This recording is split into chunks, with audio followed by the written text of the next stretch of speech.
chamo aqui no palco agora do Enob para finalizar com a última palestra, antes que eu me despeça de vocês, Leon Rudu. Leon, pode subir por lá.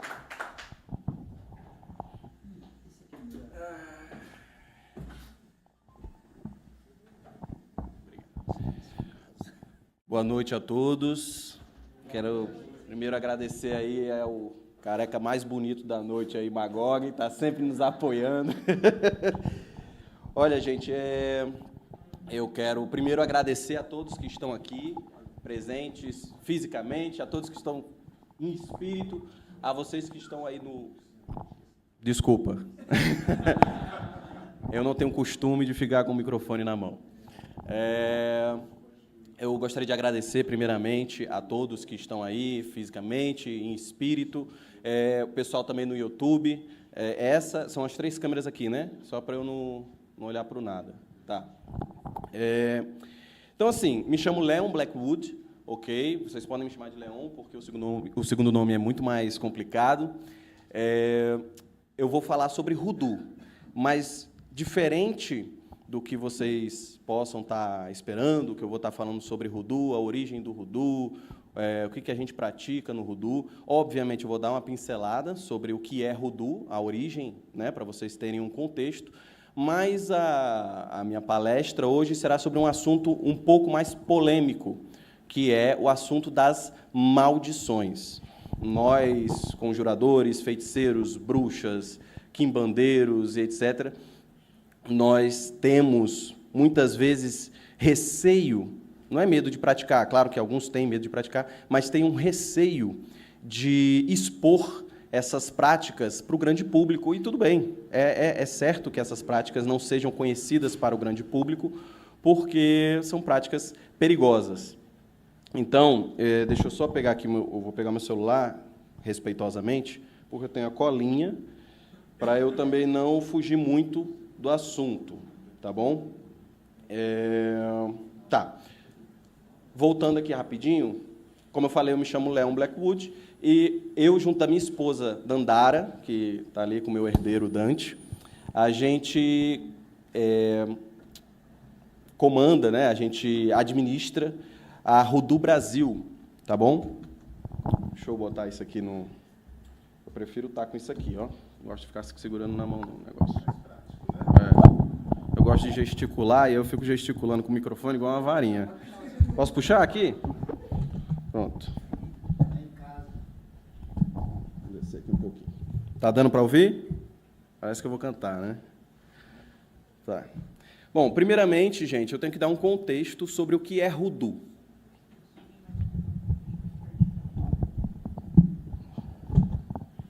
Tá bom aqui? Pronto. Testando, zazaz, na satanata, zazaz. Bom, gente, o que é Rudu? Rudu, ele é eu gosto de falar que é uma prática mágica, mas ele é muito mais que isso. O Rudu é quase como a ponta do iceberg cultural do negro norte-americano. Tá? O Rudu ele surgiu muito semelhante, eu não vou falar idêntico, porque cada prática surgiu de uma maneira específica. Mas o Rudu ele surgiu de maneira semelhante à Quimbanda, à Umbanda. E o que eu quero dizer com isso? Que veio da África e cresceu na marginalidade. Ela veio através dos escravos. O Rudu ele nasceu nos pântanos da Louisiana, ele nasceu no sul dos Estados Unidos. E o que é o Rudu? O Rudu é um conglomerado de práticas mágicas africanas, somadas à espiritualidade africana, que teve que se desenvolver em um solo fértil, porém alienígena a ele, né? Que é o solo lá dos colonizadores, daquelas pessoas que sequestraram eles das suas terras. Então, nós vemos o Rudu, ele nasceu dessa forma, ele cresceu assim. E aí, conforme o tempo foi passando, né, a escravidão acabou, o racismo permaneceu, né, como todos sabemos, mas ele foi se cristalizando e se envolvendo com outras práticas mágicas daquele local. eram as práticas mágicas e crenças espirituais dos nativo-americanos, né, os Apalaches e outras tribos, o conceito de animismo, o conceito de culto aos mortos, que sempre teve, né, o culto aos ancestrais, aí que a gente vê muito presente na quimbanda brasileira, é também presente, obviamente de maneira diferente, no voodoo norte-americano. E junto disso, depois aí da Guerra Civil, foi se somando as práticas mágicas grimoriais ao voodoo. E é por isso que você vai ver aí muitos praticantes de voodoo utilizando grimórios como o Lemegeton, o Franga Preta, mas o mais conhecido, pelo menos dentro do voodoo, é o 6º, 7º e 8º livro de Moisés. Tá? Outro grimório muito importante, eu chamo de grimório, mas para muitos aqui, que talvez sejam um pouco mais cristãos, eu acredito que não tenha nenhum aqui, mas que são mais cristãos, podem se ofender. Eu acho que você não se ofende, não. Você não se ofende, não. O grimório é a Bíblia. A Bíblia é tida no voodoo como o maior de todos os grimórios, porque lá possuem inúmeros segredos que talvez um religioso médio da religião não consiga desvendar, porque vê aquilo de maneira literal e não através dos olhos de uma pessoa que é iniciada, né? Mas a Bíblia não foi colocada no voodoo de maneira suave, com carinho, olha esse livrinho fofinho e gostoso, esse Deus maravilhoso. Não. Os escravos eram obrigados a aprender e cultuar Deus, Jesus e tal, que era o Deus daquele colonizador que pegou aquele negro ali, que sequestrou aquele negro. Então, o voodoo é isso, é uma prática, né, é uma tradição que cresceu, que veio aí da África e que sintetizou ali nos Estados Unidos e forma parte da cultura afro-americana. Agora, eu gostaria de entrar um pouquinho mais na parte mais polêmica, né? Que é a questão do karma, das maldições. Quando a gente fala de maldições, azarações, etc., a gente fala, muitas vezes, praticantes falam sobre talvez uma lei tríplice que volta 3 vezes, ou então um karma, ou então não o karma hindu, mas um karma que foi cristianizado aqui no Ocidente. E o voodoo, ele não é que é bagunça, mas ele não acredita nessa ideia de karma, dessa ideia de lei tríplice. O voodoo, ele tem uma coisa que nós chamamos de lei. Eles chamam de lei, mas eu não gosto de chamar de lei. Tá? É a justificativa. O que é a justificativa? A justificativa é quando um conjurador se justifica para com os seus ancestrais, ou uma divindade, ou então para si mesmo, e com isso faz o que ele precisa fazer. Essa justificativa, geralmente, ela é necessária apenas em trabalhos de maldição, azaração. Por quê? Porque é o único que você geralmente precisa se justificar para si mesmo, para você estar fazendo alguma coisa contra outra pessoa. Um feitiço para atrair dinheiro, para atrair um pretendente ideal, esse tipo de coisa, nós não temos, eu não vejo, há quem faça, mas eu não vejo a necessidade de você criar uma justificativa para isso, porque você está só melhorando a sua vida. Agora, quando você precisa ou você quer, porque precisar e querer são coisas bem diferentes, quando você precisa ou quer azarar, amaldiçoar alguém, você precisa de uma justificativa. Mesmo que não seja para uma divindade ou para os seus ancestrais, mas para consigo mesmo.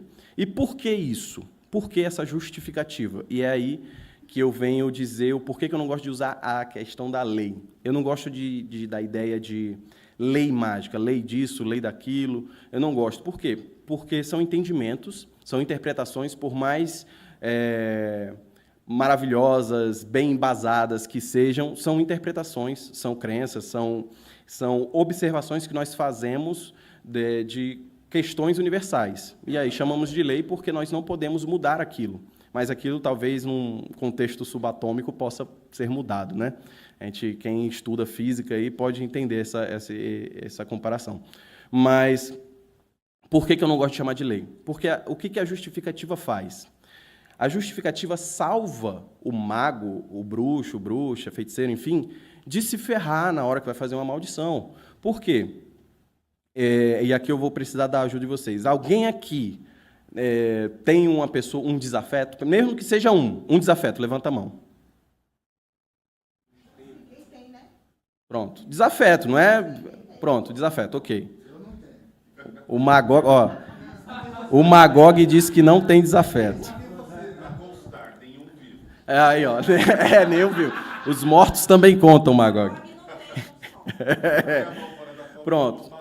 Agora, desses desafetos que vocês possuem, mesmo que alguns vocês não conheçam, ou tenham apenas alguma inimizade, algum de vocês aqui tem um inimigo real, que você considera inimigo? O que eu digo que é um inimigo?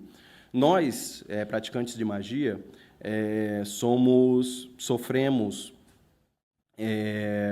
temos mais facilidade de termos inimigos. Por quê? Porque é muito mais fácil para algumas pessoas lançar uma maldição em alguém sem ter que encarar com aquela pessoa. Então, a pessoa é movida pela covardia, ou pelo ódio, ou pelo rancor, faz uma magia e pronto. Então, é muito fácil termos, principalmente pessoas como nós, os palestrantes aqui que estivemos, termos um ou outro que não gosta da gente só por sermos nós mesmos, né, Magog? Então, é natural que tenhamos. Agora, dessas pessoas assim que vocês acreditam que tenham inimizades, alguém aqui acredita que tem um inimigo, e o que eu digo inimigo é a pessoa que quer lhe ver com CPF cancelado, se é que vocês me entendem. Tem um ali, ninguém que vocês saibam que quer... Pronto, tem mais alguns aqui, eu acredito que no YouTube tenha vários. Então, assim, deixa eu olhar aqui a colinha para eu não pular o meu raciocínio, tá? Tá. Eu vou fazer um pedido. Claro que se vocês não quiserem, também não tem problema nenhum, tá, gente? Mais para frente, eu vou fazer uma conjuração, vai ser uma conjuração real de maldição, e eu vou perguntar se algum de vocês gostaria que eu lançasse essa maldição para alguém. Eu já tenho alguns nomes que já me passaram, tá? Eu gostaria de saber se algum de vocês tem algum desafeto. Lembrando que, não podem fazer nada com os palestrantes, viu? Inclusive eu. Nem o Magog. Tá bom? Eu estou falando da vida de vocês, da vida pessoal de vocês. Alguém não vai precisar subir no palco, é só falar ali com o rapaz ali, o Rafael ali, anota o nome e pronto. Você gostaria de anotar o nome de alguém para dar para o Rafael aí? Felipe. Rafael é outra pessoa. Desculpa, Felipe. Você sabe que eu lhe amo, né? Eu não sei o seu nome, mas eu lhe amo. Desculpa, Felipe. Pronto. Mas isso aí eu vou deixar para o final, tá, gente? Agora, continuando aqui. O contexto da justificativa, né? A justificativa, ela serve para proteger o mago. Por que proteger o mago? Porque aquela pessoa que ela não tem uma justificativa real, nem consigo mesma, ela está fadada ao fracasso. Na verdade, tudo, não só maldições, mas tudo o que fazemos na vida, se fizermos com dúvidas, fracassará. E na magia isso é perigoso, porque quando fazemos magia, por exemplo, sei lá, para atrair dinheiro ou para atrair um pretendente, o máximo que pode acontecer é a gente atrair um barrigudo desdentado, ou então não conseguir pagar a conta do mês com aquele dinheiro que a gente gostaria de atrair. Ei, Felipe, chamando ali. Enfim, mas quando falamos de azaração e maldição, o risco é maior. Por quê? Porque quando nós erramos o direcionamento mágico, e a justificativa ajuda nesse direcionamento, e eu vou explicar como, quando nós erramos o direcionamento mágico, o melhor que pode acontecer é nada. Porque o pior é aquilo voltar para você. Ah, Leon, mas você é muito hipócrita. Como é que você fala que não acredita em karma, em lei do retorno, mas fala de magia que volta para você? Porque, no caso do que eu estou explicando aqui, não é o universo, não é Deus que está pegando aquela magia. Ah, você foi um mau garoto e eu vou mandar de volta para você. Não, é você mesmo. É você que está direcionando aquela magia para si mesmo. Por quê? Porque você está com culpa. E quando você tem culpa, quando faz um trabalho mágico, principalmente de azarações, você está subconscientemente levando aquele trabalho para o verdadeiro alvo, que é você mesmo. Porque você acredita que você é culpado, você não deveria estar fazendo aquilo, então aquilo vai para você dessa forma. Então, essa é a parte pior, vamos dizer assim, que pode acontecer num trabalho de azaração. E é para isso que serve a justificativa, no meu entendimento, dentro do Voodoo. Porque você, quando se justifica, não, aquele homem é um abusador. E é por isso que eu vou fazer esse feitiço. Fulano de tal representa um real perigo para a minha família. Então, eu vou fazer isso. Isso é uma justificativa. Isso é uma forma de você se proteger contra aquele veneno que você está criando e lançando. Certo? Agora, deixa eu falar sobre as diferenças, tá? De maldição e tudo mais. Dentro do Voodoo, existe uma forma de... É claro que não é o Voodoo, ele não tem uma Bíblia Voodoo, não tem um livro que diz o que é o que. São práticas que cresceram, que foram se cristalizando dentro do Voodoo aí.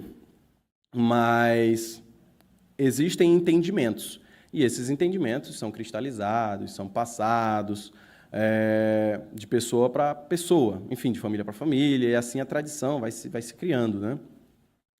E um dos entendimentos sobre magia malévola, se esse termo é conveniente, é que existem 3 níveis aí de azaração, vamos dizer assim, dentro do Voodoo. Temos o Jinx, o Hex e a maldição propriamente dita. Vou falar de cada um deles. O Jinx, né, que é azar, do inglês é azar. O Jinx é a azaração mais leve, mais fraca, mais simples. O que é um Jinx? O Jinx é quando você está com azar. Você está com azar. Como que a gente lança um Jinx? Como que isso acontece? O azar ele pode vir de várias maneiras, mas o azar que eu estou me referindo aqui agora são aqueles intencionais, ou não intencionais, mas que vêm de pessoas, tá? De pessoa para pessoa. Felipe, tu pega um pouquinho d'água para mim, por favor? Só um copinho. Agora, sobre o Jinx ainda, continuando.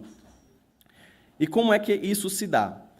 Muitos de vocês, eu acredito que já ouviram falar do olho da bruxa, o olhar da bruxa, que a bruxa olha fixamente e apenas com o direcionamento daquele olhar e daquela emoção, ela lança algo em alguém.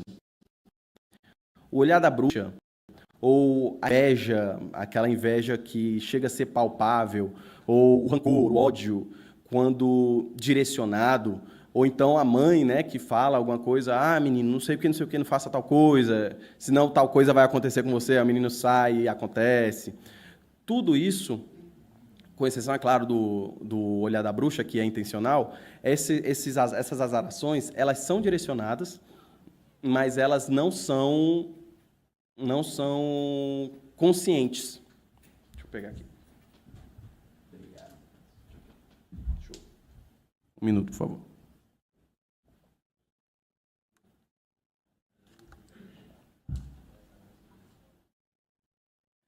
Enfim, não são conscientes.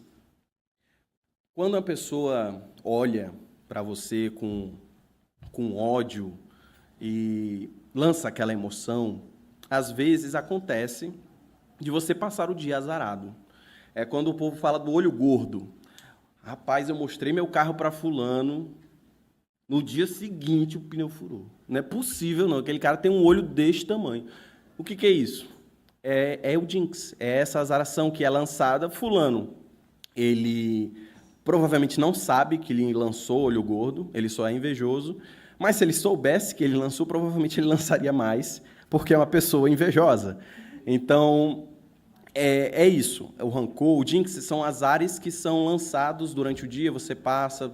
e como é que eu quebro um jinx? Um jinx geralmente passa do dia para a noite, às vezes você fazendo o seu culto diário, se você faz um culto a qualquer entidade que venha lhe proteger, o jinx ele já sairia dessa forma, um banho, às vezes um momento relaxante, enfim, há inúmeras maneiras, porque o jinx é como se fosse uma larvinha, é uma coisa suja que vai ali lhe prejudicar, mas é em muito menor grau. E aí nós passamos agora para o Hex, H-E-X, né? O Hex é o feitiço propriamente dito. Então, o Hex, ele sempre vai ser intencional, não é como o Jinx. Ele sempre tem uma intenção. Mas por que eu faço essa diferenciação entre Hex e maldição?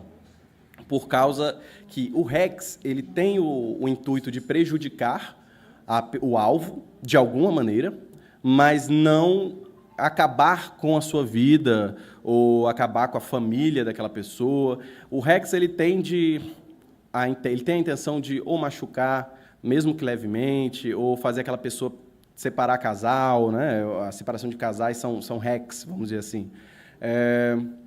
As arações para perder dinheiro, as arações... nesse sentido mais geral, o Hex engloba tudo isso, né? Feitiços intencionais para prejudicar alguém, e esse tom prejudicial não é tão grave, não é tão doloroso, né? Vamos dizer assim. E aí nós passamos para a maldição. E o que é a maldição? A maldição é quando nós trabalhamos um feitiço elaborado, seja ele magia cerimonial, voodoo, enoquiano, enfim, o sistema, religiosidade, espiritualidade que vocês acreditarem, da forma que vocês fizerem, mais complexo e com o intuito de prejudicar aquela pessoa a níveis inumanos, seja findando com a vida dela, né, o famoso cancelamento de CPF, seja fazendo aquela mãe perder o bebê, ou então trazendo doença a toda uma família, ou então lançando uma maldição hereditária em uma família, né? Aí vai passando de pai para filho, por gerações, até que aquilo se quebre ou até que acabe com aquela linhagem inteira. Então, essas são as diferenças, né? Nós temos o Jinx, o Hex e a maldição. E hoje eu vou estar fazendo uma maldição. Deixa eu ver aqui se... Certo. Show. Rapaz, apareceu um monte de nome aqui, vocês são tudo falso, minha gente. Ninguém levantou a mão, mas o rapazinho ali da igreja que vai levando o saquinho, né? Vai passando assim com o saquinho, na hora de dar o dízimo, aí botou o nome de um monte de gente, tem um monte de nome ali. Chega a estar pesado ali, viu? Enfim, mas eu estou orgulhoso de vocês. Sim. Agora, o que eu vou falar? Sobre um conceito que, às vezes, passa batido quanto à interpretação, né? Aqui pode falar a palavra com M? Morte? Pode, né? Não tem problema não, né? No YouTube não tem problema não, né? Tem só algumas palavrinhas que não pode falar, né? Tá. A morte mágica. Vou falar agora sobre a morte mágica. O que é morte? O que eu chamo de morte mágica, tá? Morte mágica é uma pessoa que morreu por meios mágicos. Simples assim, é o que eu chamo de morte mágica. E aí, muitas dessas maldições são feitas para uma morte mágica. Você quer o alvo morto, debaixo da terra, 7 palmos ali ou incinerado.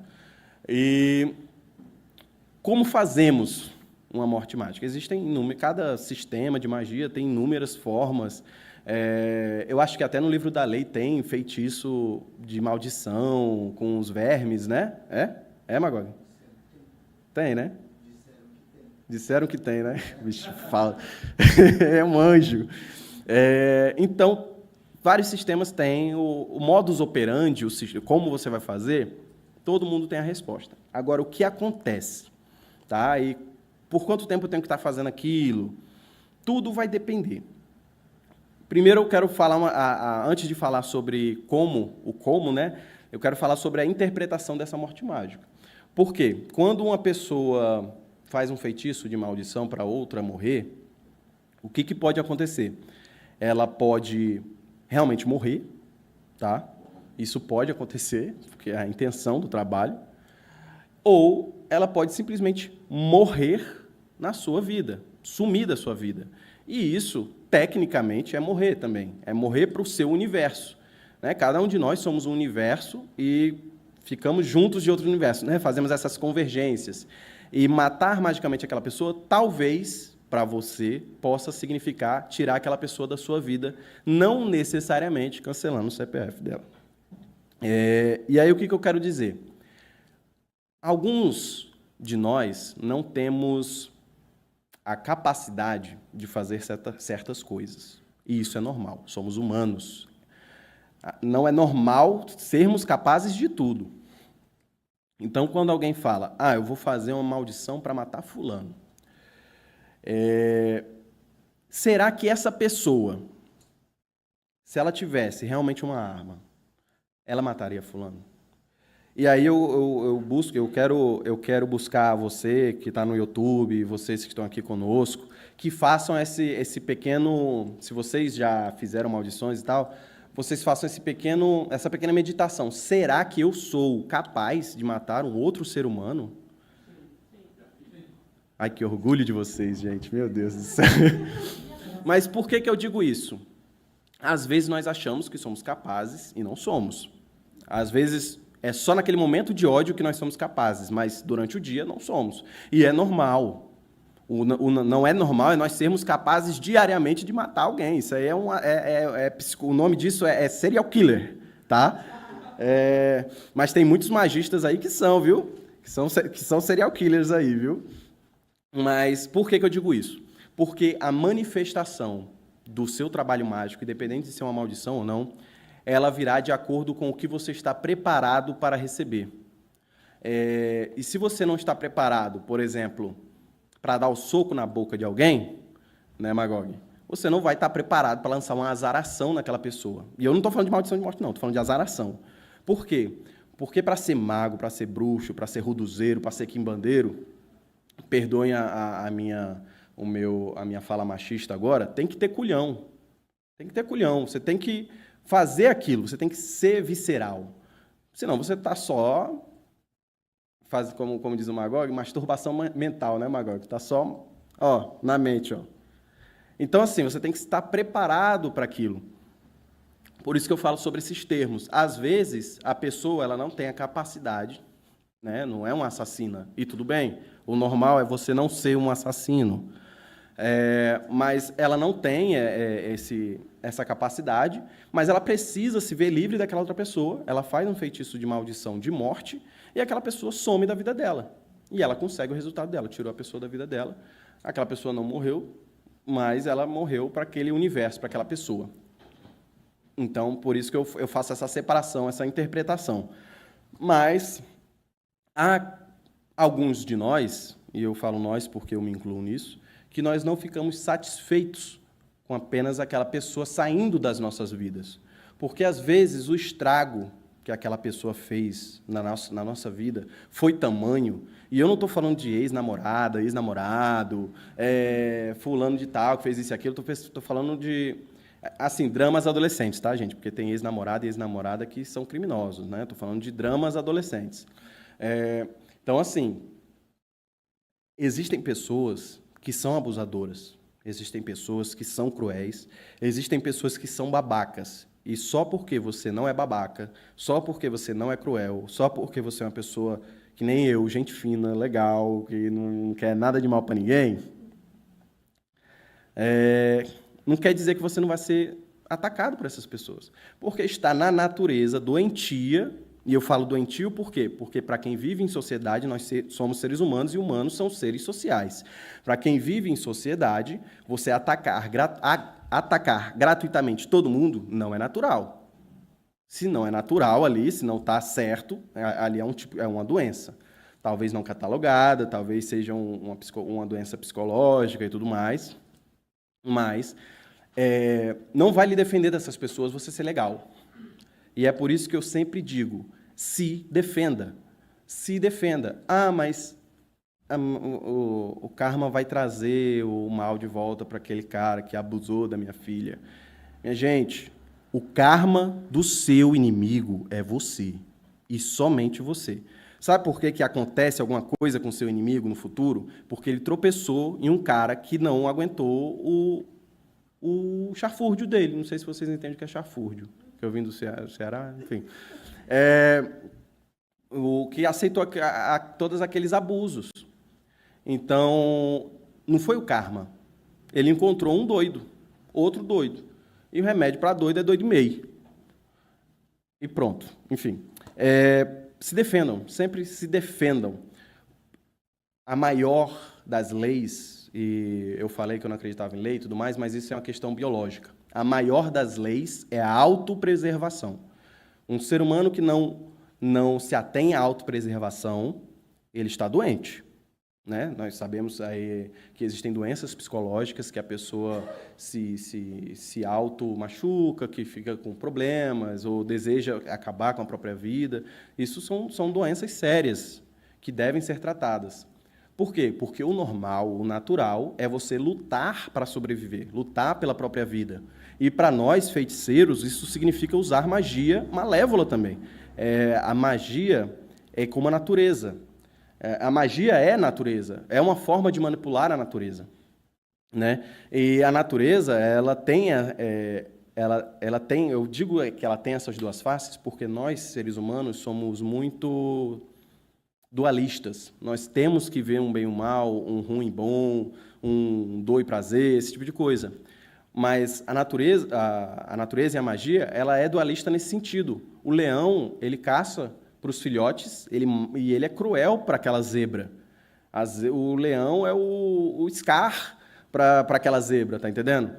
Já para os filhotes daquele leão, ele é o herói.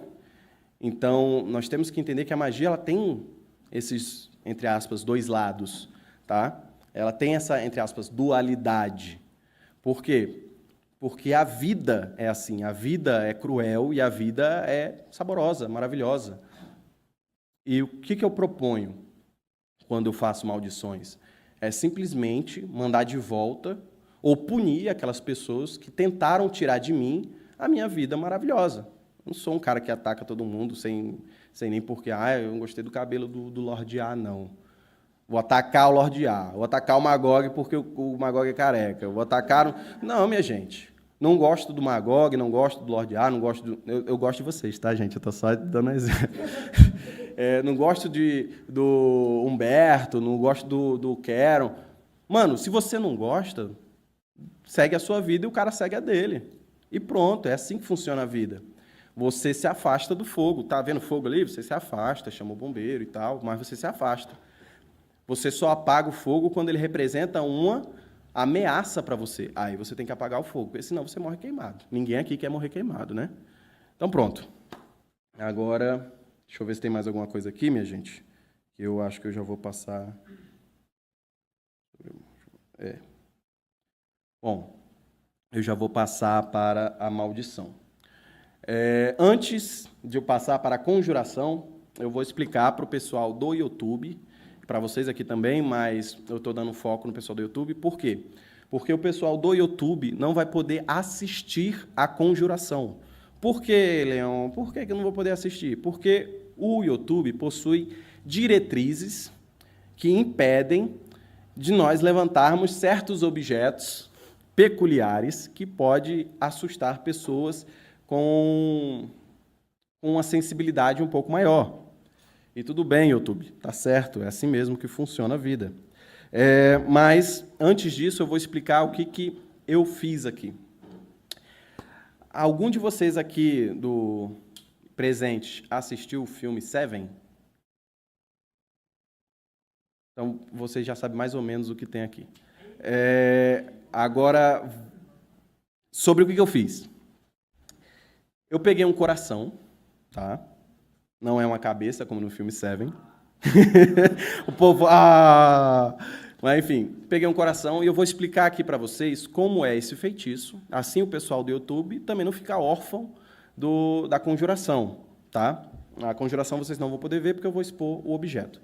Mas essa maldição consiste na ideia de que você pode parar o coração de alguém, né? Acabar com a vida de outra pessoa através da magia, como eu já expliquei aqui. É uma maldição, é algo extremamente pesado e denso de se trabalhar. Então, se você nunca fez nenhuma azaração, nunca fez mal nem a uma mosca, talvez não seja agora que você deva começar, né? Talvez você esteja muito bem de vida para não fazer, e tudo bem, o certo é isso. Agora, se você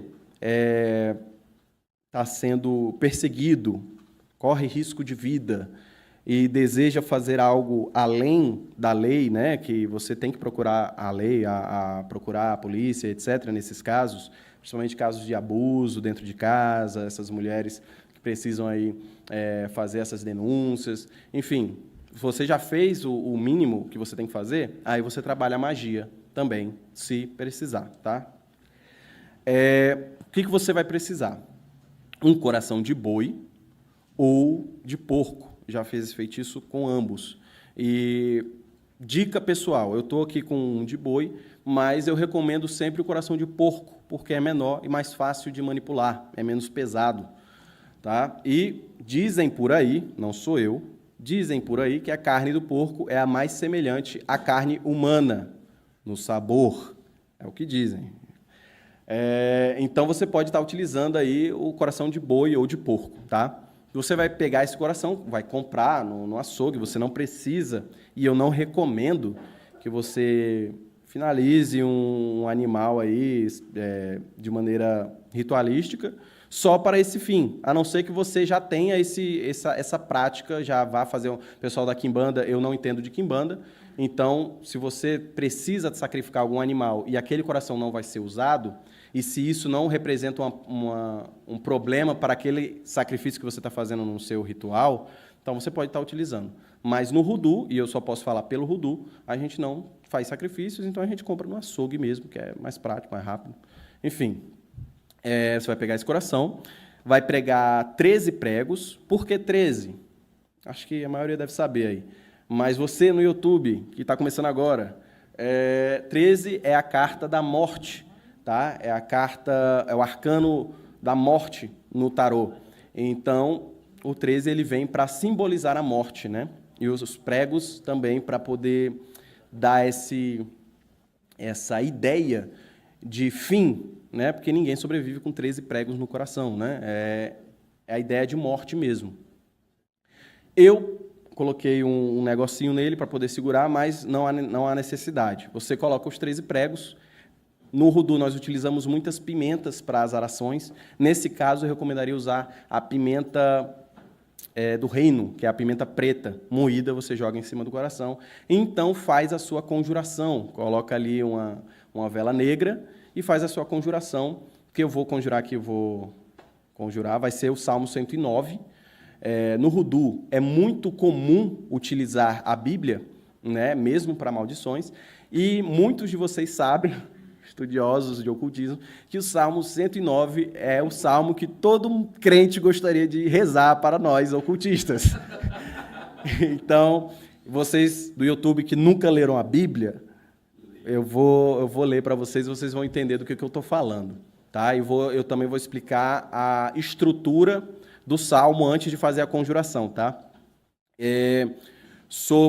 Sim, o salmo, você vai fazer a leitura do salmo. Ah, Leon, e o que eu faço depois? Você pode fazer esse feitiço de duas maneiras. A maneira prolongada ou a maneira pontual. A pontual é a que eu vou fazer agora. É fazer a conjuração e depois descartar. Até porque eu tenho um voo e eu não vou carregar um coração cheio de pregos. Mas existe a maneira prolongada, que particularmente eu recomendo, que é a mais, vamos dizer assim, eu não vou dizer que é a mais potente, mas é a que mais traz resultados assim rápidos, né? Mais rapidamente. Talvez não tão forte e tal, mas os resultados, pelo menos mais rapidamente, você consegue ver. Isso por experiência pessoal, talvez você consiga de outra maneira. A prolongada, tá? O coração com os pregos, com a pimenta, tá? A vela preta ali, você coloca aquele coração dentro de um jarro, fecha o jarro. Há quem diga para colocar vinagre. Eu não recomendo colocar vinagre, recomendo colocar álcool ou uma bebida quente que simbolize aquela maldição, a bebida quente com pimenta, esse tipo de coisa. Por quê? O vinagre com o ferro, com o tempo, o ferro dos pregos, com o tempo ele vai criando um tipo de reação química que estoura aquele pote. E vocês não querem um pote podre estourado na casa de vocês, principalmente de uma maldição de morte. Então, não use vinagre, use uma bebida quente e tudo mais. E aí você vai pegar esse pote, vai colocar dentro e vai fazer a maldição, vai fazer esse chamado do Salmo 109 durante 13 dias, 13 noites, no caso, 13 noites seguidas. Eu quero usar a lua, quero usar o horário planetário. Fique à vontade. O intuito é enriquecer o trabalho durante essas 13 noites. E aí você vai fazendo essas conjurações, mesmo o Salmo 109, nomeando a pessoa no Salmo, tipo, fulano de tal, que o seu... Enfim, vocês vão ver aí já. Nomeando a pessoa, facilita.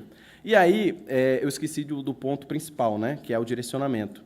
Antes dos pregos, antes de tudo, gente, peço até desculpa, você tem que colocar o direcionamento, tem que colocar o link mágico daquela pessoa, que, em geral, nós, como, vamos dizer assim, somos agora uma sociedade tecnológica, né, globalizada, em geral o pessoal usa foto, né, foto do Instagram, foto do Facebook, foto de não sei o quê, e como estamos globalizados, o ódio também ficou globalizado, inimigos em tudo que é canto da Terra. Mas, enfim, o ideal é colocar o nome da pessoa. Eu recomendaria, sei lá, imprimir uma foto da pessoa que é fácil, colocar o nome da pessoa completo, data de nascimento se você tiver, enfim, os dados daquela pessoa, dobrar o papelzinho e colocar dentro do coração. Como que eu coloco dentro do coração?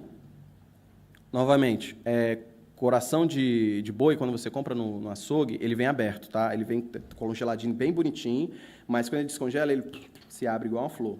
E aí você coloca a foto ali e depois enrola de volta. Simples assim. Coração de porco, quando eu comprei, ele não veio aberto. Então, cortei uma incisão, coloquei dentro e costurei. Você não precisa costurar, basta botar os pregos assim em X, cravando carne com carne, ótimo. A cozinha do leão. Então, depois disso, você vai colocar lá no jarro, vai fazer aquelas conjurações durante as 3 noites e depois você pode enterrar aquilo num cemitério. Eu recomendo no cemitério porque é um canto onde a energia da morte é constante.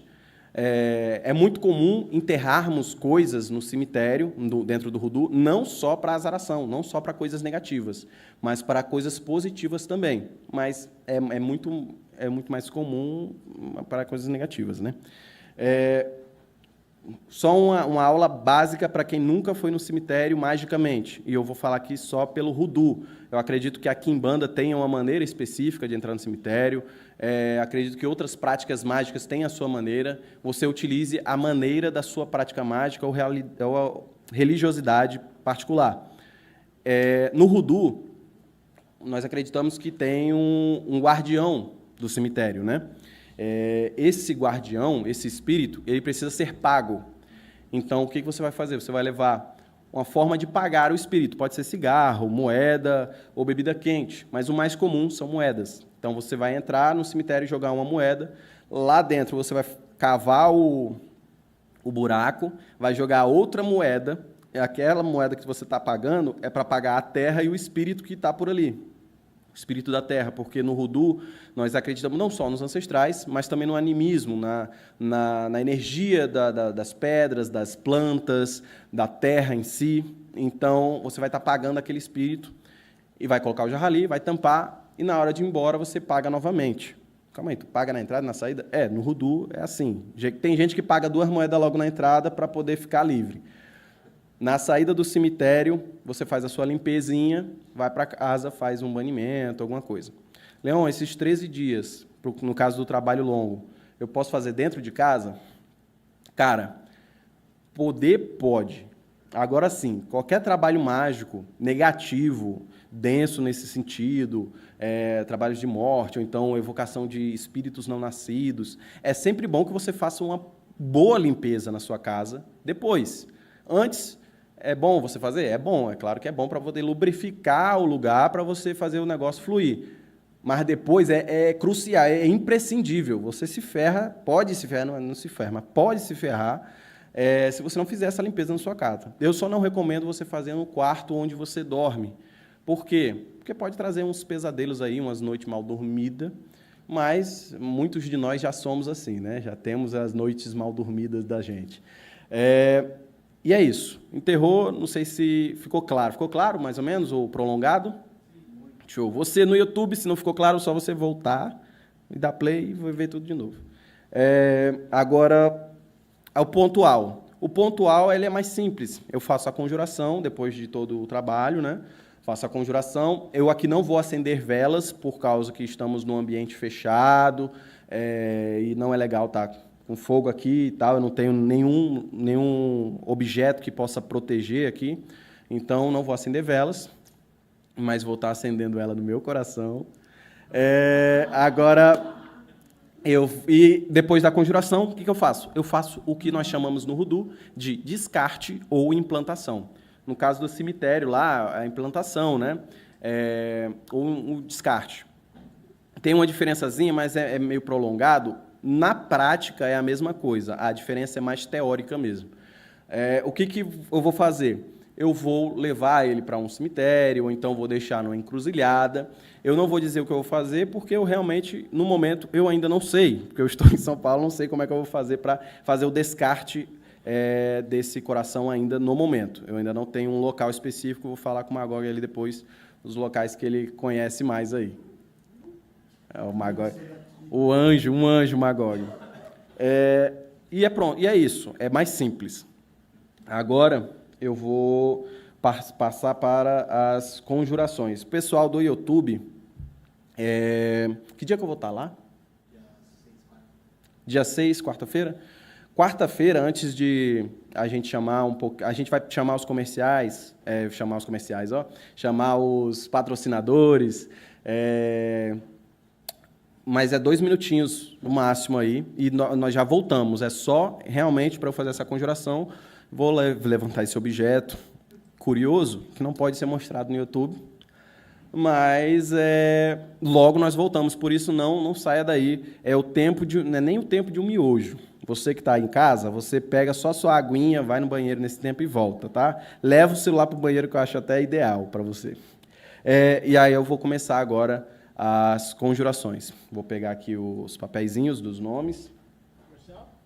Pode chamar aí o...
bom? Voltamos à programação normal. Gente, eu fiz aqui a conjuração, agradeço a paciência de vocês que esperaram. Eu esqueci de falar sobre a estrutura do salmo que vocês vão usar, que é o Salmo 109. O Salmo 109 ele está dividido em 3 partes. Tá? Quando você estuda a estrutura do salmo, você tem que ler o salmo todo, entender para que ele serve, e aí você vai fazendo um estudo ali, né? O Salmo 109 ele se separa em 3 partes. A primeira é a que eu chamo de justificativa. Tem sangue no nariz? Não, né? Não. Tá coçando. A primeira é a justificativa. Na justificativa, ele vai dizer que ele está sendo atacado, ele está sendo punido injustamente pelos seus inimigos. Então, depois disso, ele passa para a parte da maldição. E a parte da maldição, ele realmente amaldiçoa toda a linhagem daquela pessoa. Agora, você que é um conjurador que quer usar o Salmo 109, mas não quer amaldiçoar o filho da pessoa, você pode fazer o recorte. O que é o recorte? Pronto. Melhorou? Sobe mais aí. Isso. Melhorou? Testando. Testando. Na satanata, então, o que eu estava falando mesmo? Do recorte. Do recorte. Obrigado. Eu tenho déficit aí da atenção, eu esqueço. Você pode fazer o recorte. O que é o recorte? É você pegar um salmo, selecionar as partes que lhe convém para aquele trabalho mágico e usá-las igual faz os evangélicos quando vão pregar a Bíblia, né? Você recorta aquela parte e fala só o que quer. Enfim, mas na tradição do Rudu, você pode usar isso magicamente mesmo.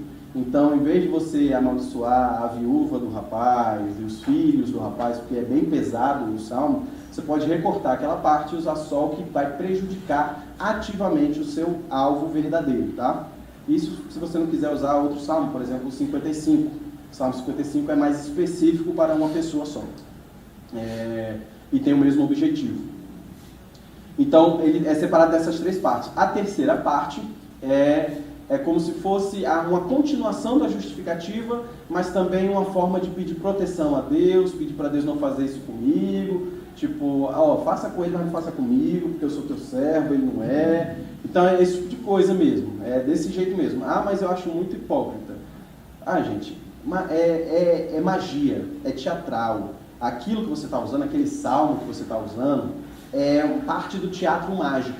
Você não deve ver aquilo de maneira limitada, de maneira, como eu posso dizer, literal. Veja aquilo como um ritual e pronto, e faça. Agora, se você não se sente bem usando a Bíblia, tudo bem, porque é muito comum você não querer usar a Bíblia. Você é um bruxo, feiticeiro. É comum dentro do Rudu, mas eu entendo. O que você pode fazer nesse caso? Você pode fazer ou uma conjuração à mão escrita, né? Você escrever uma conjuração, colocando de maneira objetiva o que você quer que aconteça com aquela pessoa, mas de maneira exagerada. Que fulano, eu quero que fulano fique doente. Não, eu quero que ele tenha câncer, que ele morra, não sei, enfim, de maneira exagerada mesmo, porque isso enriquece o seu teatro mágico. Se você achar interessante, você pode fazer a conjuração rimada. Há muitos pagãos que utilizam conjuração rimada. E você pode também utilizar, se você for mais da via esquerda, no luciferianismo, no satanismo, a conjuração de destruição de Anton LaVey na Bíblia Satânica, ela também é muito útil. Ela é bem impessoal, ou seja, serve para várias tradições de via esquerda e pode ser utilizada aí também nessa maldição, a maldição de destruição. E é isso. Espero que vocês tenham gostado da palestra. Espero que tenha sido interessante. Espero que você no YouTube não tenha desligado ainda, porque ainda tem coisa aqui para continuar. Mas quero de imediato já agradecer a todos vocês pela presença.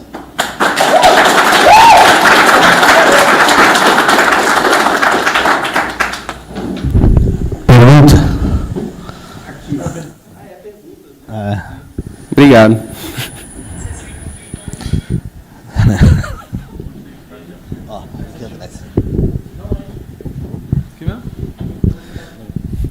Boa noite, Leão. Pode puxar, Fia, aí, pode puxar. Pronto. Prazer, sou o Bruno. Prazer, Bruno. E, cara, eu tenho uma dúvida, não sei se vai ser pertinente aqui, mas é uma dúvida que eu tenho. Tem diferença, e se tem, qual é, entre hoodoo e voodoo? Tem.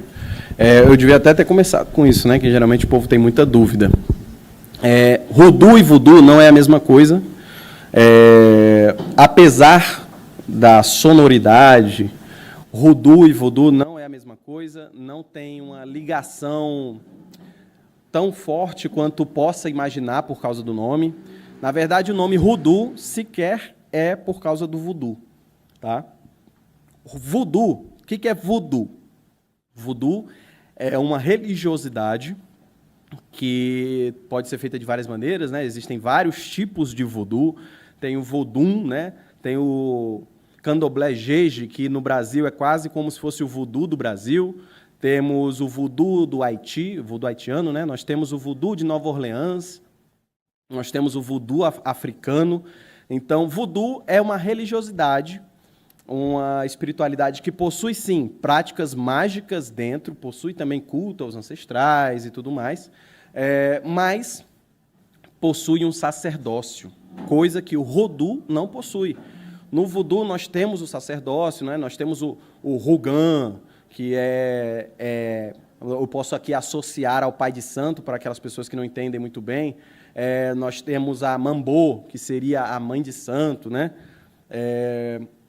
Então, o voodoo é uma religião, precisa de iniciação, precisa fazer preceitos, né? Você tem que fazer algumas coisas para poder praticar voodoo, para poder estar dentro dessa religião. E você precisa ser um iniciado para ascender dentro dessa religião. Por que eu digo ascender? Porque você pode não ser iniciado e praticar voodoo. Você pode estudar e praticar voodoo e cultuar, mas para ter um conhecimento mais profundo sobre aquela religião, para ascender, como diz, dentro da religião, você tem que estar dentro dela, né? Precisa de uma iniciação.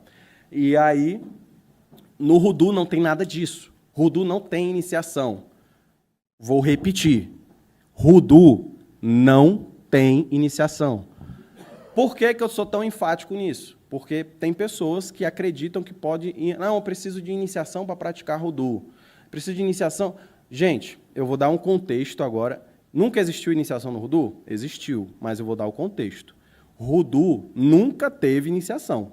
Contudo, existiam ordens esotéricas ali, acredito que existam hoje ainda, que têm o foco dentro do voodoo. Essas ordens esotéricas que ficam geralmente em igrejas, por baixo entre aspas, né, de igrejas batistas negras, né, as black churches, essas ordens iniciáticas, quem lê Zora Neale Hurston, não sei se eu pronunciei o nome dela certo, ela fala sobre algumas dessas ordens nos seus livros, Mules and Mans. Então, ela passou por iniciações dentro do voodoo, só que era para entrar na ordem, não era para praticar voodoo. Ela pode praticar voodoo, vocês podem praticar voodoo já a partir de hoje. Olhar lá, ler um livro e tal, ter um entendimento mínimo da prática para poder saber o que está fazendo, mas praticar. Agora, iniciação, a questão espiritual, de ascensão, aquilo dentro do voodoo existe, mas só em ordens esotéricas. Tá? Por isso que eu digo, não existe iniciação dentro do voodoo. E também não há sacerdócio. Não existe um pai de santo voodoo, um Houngan voodoo. Pode existir um voodooísta que é Houngan e utiliza voodoo. Isso pode ser, mas aí ele é voodooísta. Ou ele é quimbandeiro, ou ele é pai de santo. Ele pode ser e praticar voodoo, mas isso não é inerente ao voodoo, é inerente à religiosidade dele. Agora,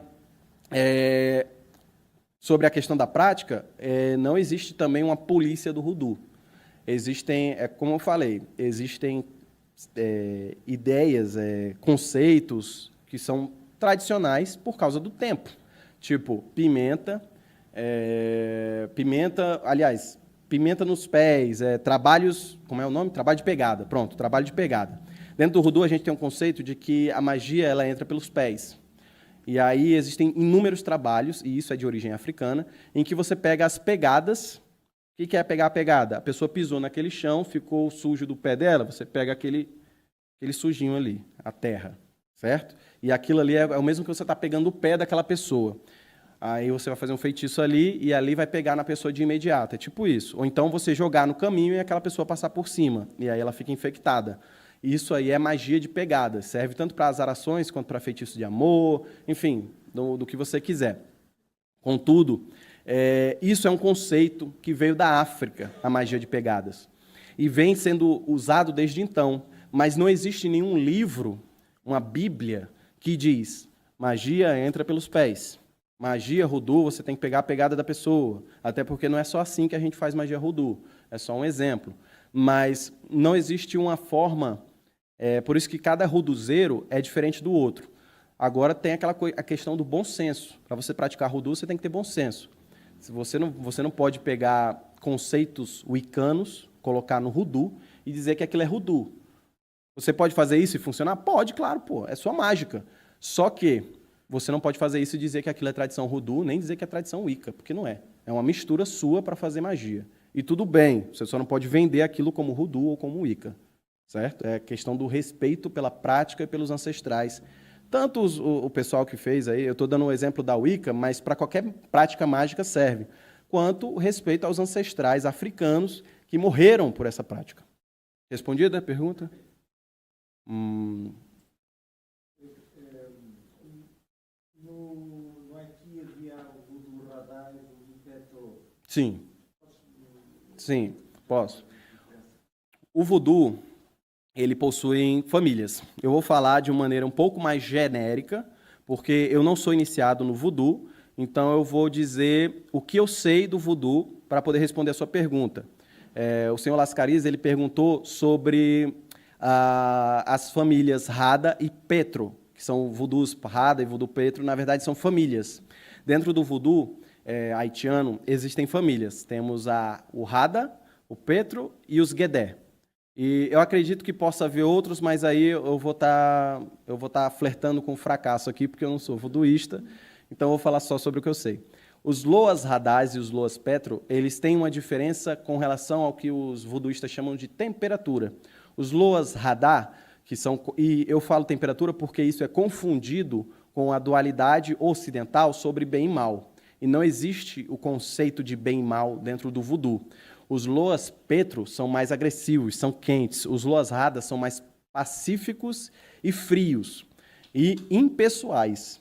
Então, eles são mais distantes. Os Petro, eles são mais presentes. Eu poderia fazer uma comparação porca, tá? Eu vou falar uma comparação porca, mas é só para vocês entenderem no ramo das ideias que os Petro seriam espíritos de Quimbanda, que são mais agressivos e mais presentes, e os Radá são espíritos da Umbanda, assim, de luz, aquela coisa mais distante, mais pacífica. Então, não são a mesma coisa, gente, é só para vocês terem uma ideia, uma noção dessas famílias. Mas todo um conjunto que faz parte desse voodoo haitiano. A pessoa ela pode cultuar, fazer parte de todas as práticas aí da família Petro, Rada e Guedé. Os Guedé, eles são ainda mais próximos que os Petro, porque são os mortos, são os espíritos dos mortos. São aqueles que estão nos cemitérios, eles são ligados à vida, à sexualidade, a doenças e à morte.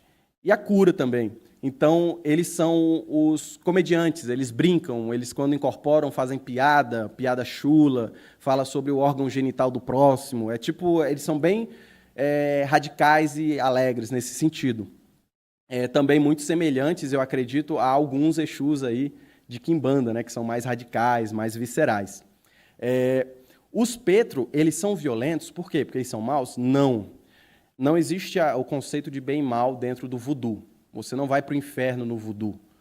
Talvez vá por causa do catolicismo, né? Porque muita gente mistura o catolicismo com o voodoo e aí a pessoa pode acabar acreditando em inferno e céu, mas no voodoo, a raiz do voodoo não tem céu e inferno, né?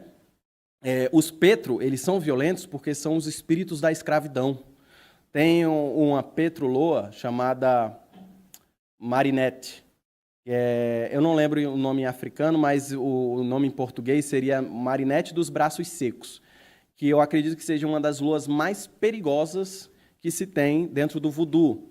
Ela é tão perigosa que se você faz uma invocação a ela e chama ela e você ofendeu ela na sua invocação, ela come seus braços. E o que isso significa? Significa que você é incorporado, você vai morder os seus braços e arrancar pedaços. Então, ela é perigosa. E por quê?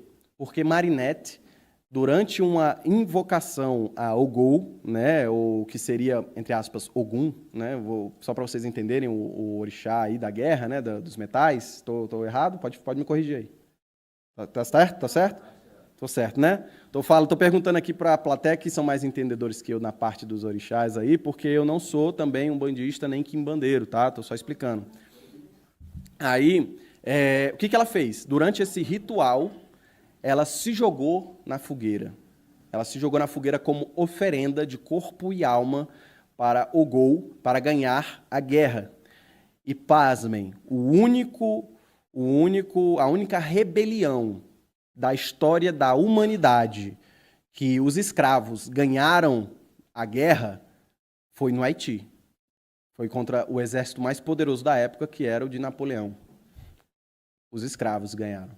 E aí dizem que era por causa dos espíritos, porque os escravos estavam lutando junto de espíritos. E aí eu estou dando exemplo da Marinette, porque ela é uma petroloa, ela é radical, ela é um espírito que pode ser confundido como um espírito maligno. Por quê? Porque a natureza dela era a guerra. Ela, quando viva, era uma mulher na guerra, viveu a guerra e morreu pela guerra. Ela vai virar o quê? Um espírito de luz e flor?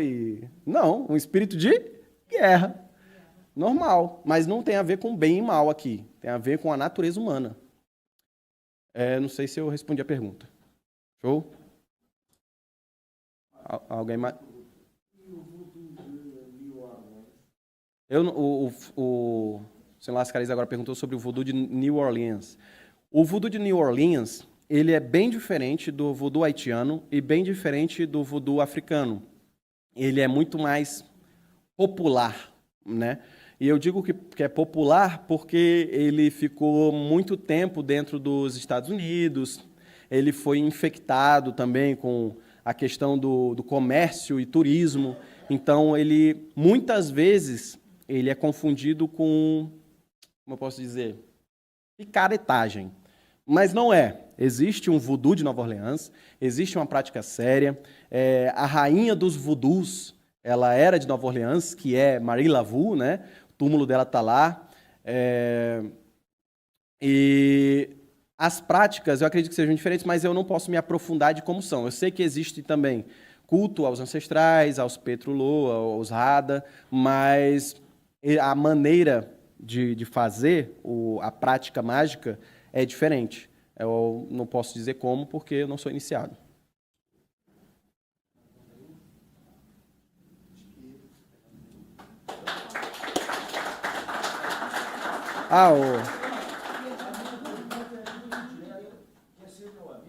Claro, cara, sou seu amigo já.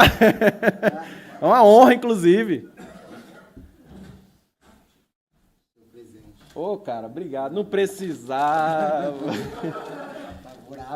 Olha, cara. Ele falou da Marinette, né? Como é que é Marinette? Dos braços secos. Os braços secos. Olha, eu conheço uma, não é Marinette, mas é Marina. Olha, ela opera nessa linha aí, viu? Ela escolheu para cada palestrante algo que identificasse. Porra, ela acertou, viu, bicho? Acertou Então ela acertou todos. Aqui é o Loa Papalegba, que ele...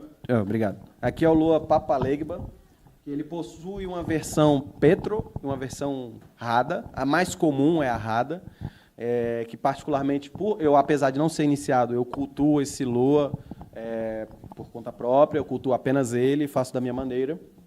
E é muito especial para mim, cara, ver isso aqui. Obrigado mesmo. O baralho que ela escolheu para você, ou melhor, você escolheu, né? Eu acredito. Ou foi ela? Eu não lembro se eu escolhi, mas eu acho que... eu escolhi. Ela botou lá na votação, lá, né, o negocinho. Qual foi o seu? É o de Lúcifer, Mistérios de Lúcifer. Mistérios de Lúcifer. Tua cara também, né? Não, só mostrar pro pessoal. Pessoal, esse foi o baralho que ele escolheu. Com certeza, nas suas mãos, vai virar uma arma de guerra. Vai sim, tu é doido. Eu gosto muito do Lu também, o Lu é massa. E, o Enobinho, o bebê Rudu. Ai, gente. Ó, gente. Olha, meu filho. Esse é o herdeiro. Tsaina de la vida la va. Meu filho Dante. Dante, olha só. Já no primeiro ano do Dante, ele já está vindo no Enob. Exatamente. Boa, hein, Dante? Muito bom. Aprendeu com quem sabe. Já está aqui e já tirou até fotos com a gente. Gente, para quem não sabe, essa é a Dandara, esposa do Leon. E a Dandara, assim como a Marina também, está ali. Tá, sim, todo o material do Leon, tudo que o Leon entrega, a gente praticamente faz o 1%, né, Leon? Exatamente. A gente acaba aparecendo, mas muitas vezes é o que a Chandra na vida do Lorde A, e a Marina, o Cedric, como é que é o nome?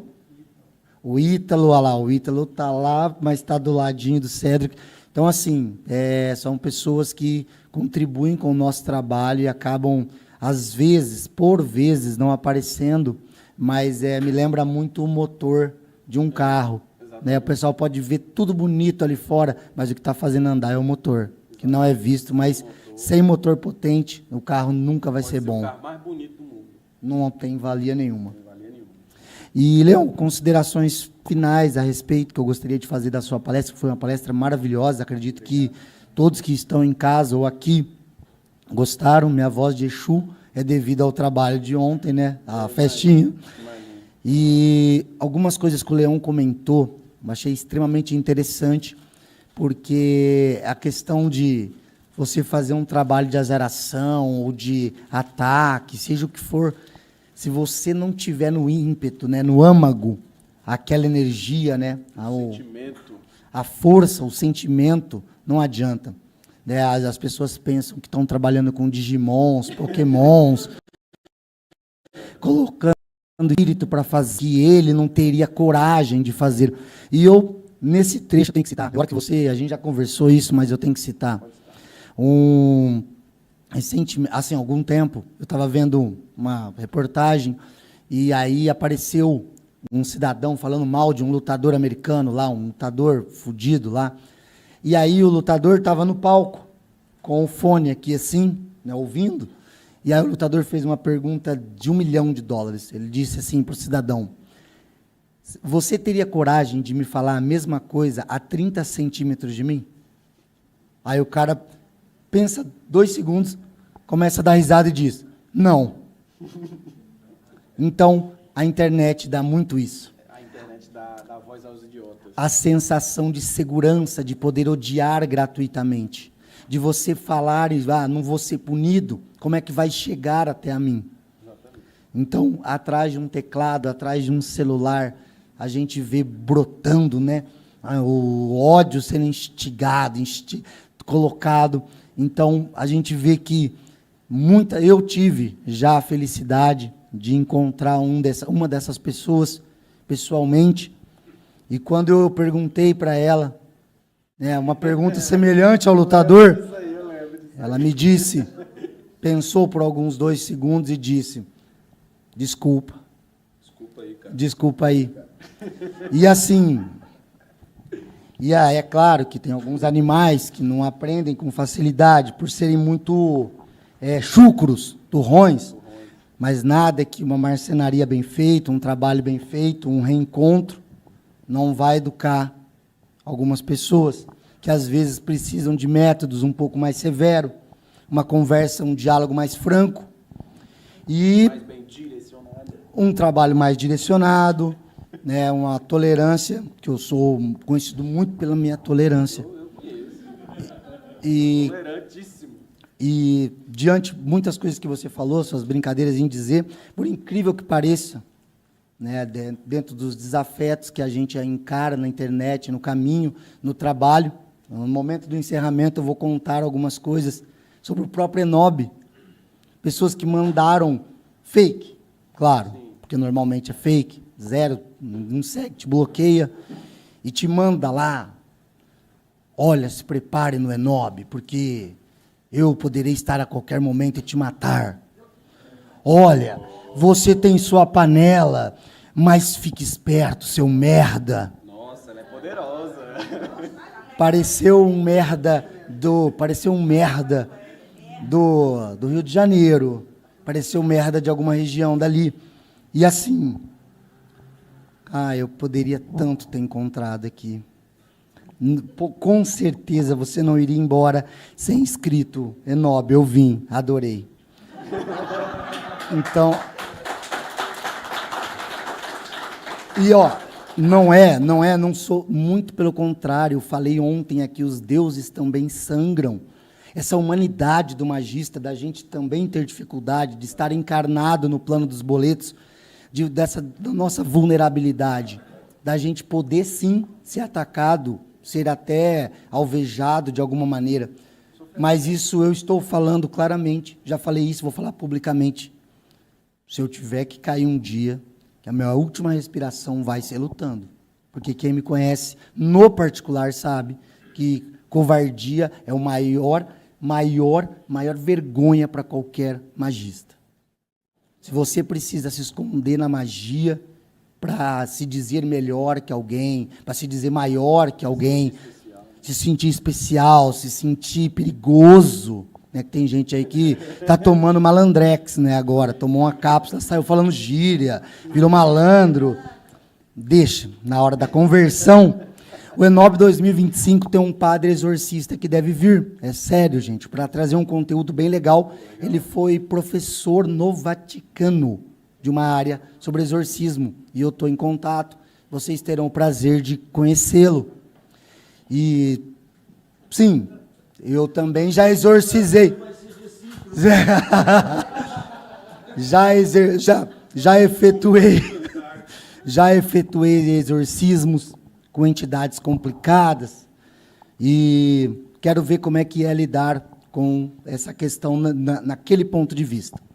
Mas, Leon, muito obrigado. O Enob 2024 cresceu e tivemos o privilégio de ter você aqui mostrando para a gente na prática o que você vive, o que você conhece e o quanto que o ocultismo brasileiro é bem representado no Voodoo com você. Muito obrigado. Obrigado. Valeu, mano.